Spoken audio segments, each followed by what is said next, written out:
When did you realize you were not the favorite child? I realized it when my parents chose to save my brother's life over mine during a house fire. I was 12 and my brother Tyler was 8 when our house caught fire in the middle of the night. The smoke alarm woke me up first. I could smell the smoke and see the orange glow under my bedroom door. "Fiery!" I screamed, running to my parents' room. "The house is on fire!" Dad jumped up immediately. "Where's Tyler?" "In his room," I said. "We need to get out." But when we got to the hallway, it was already filled with thick black smoke. The fire had spread faster than we thought. Tyler's room was at the end of the hall. Mine was right next to the stairs. We could only save one of us before the ceiling collapsed. Dad looked at me, then at Tyler's door. "Arya, you're smart and strong," he said. "You can find another way out. Tyler needs us more." They left me standing in the hallway and ran toward Tyler's room. I watched my parents disappear into the smoke to save my little brother while leaving me to figure out my own escape at 12 years old. In a burning house. I ran back to my room and climbed out my second-story window onto the roof. I had to jump down to the neighbor's yard and broke my arm in the fall, but I survived. When the fire department arrived, they found my parents and Tyler huddled in his bedroom. The firefighters rescued all 3 of them. At the hospital,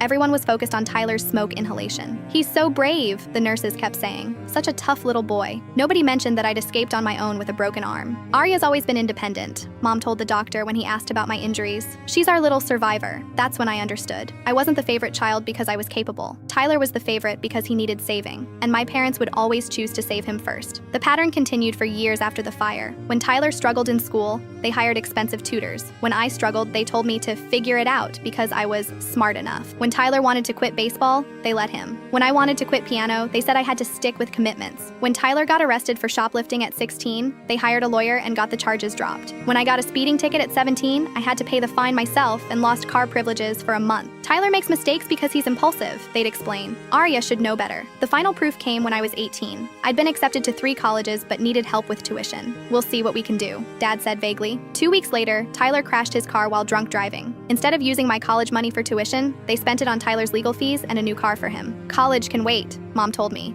"Tyler needs our support right now." I moved out that week and never asked them for anything again. I worked 3 jobs to put myself through community college, then transferred to a state school. It took me 6 years, but I graduated with a nursing degree. Tyler dropped out of college after 1 semester and moved back home. Last month, Tyler called me for the first time in 2 years. "Arya, I need help," he said. "Mom and Dad are getting older, and I can't take care of them alone." "Where have you been for the past decade?" I asked. "You know I'm not good at this stuff," he said. "You're the responsible one. You're better at handling things." I hung up on him. 2 days later, Mom called. "Arya, we need you to come home and help with your father's medical bills. Tyler's doing his best, but Tyler needs saving again?" I interrupted. "You're being dramatic." "Am I? You left me in a burning house to save him. You spent my college money on his mistakes. You've spent 20 years choosing him over me." There was silence on the other end. "That fire was different," she said quietly. "Tyler was younger." I hung up and blocked their numbers. Some people spend their whole lives trying to become the favorite child. I spent mine learning I never had a chance.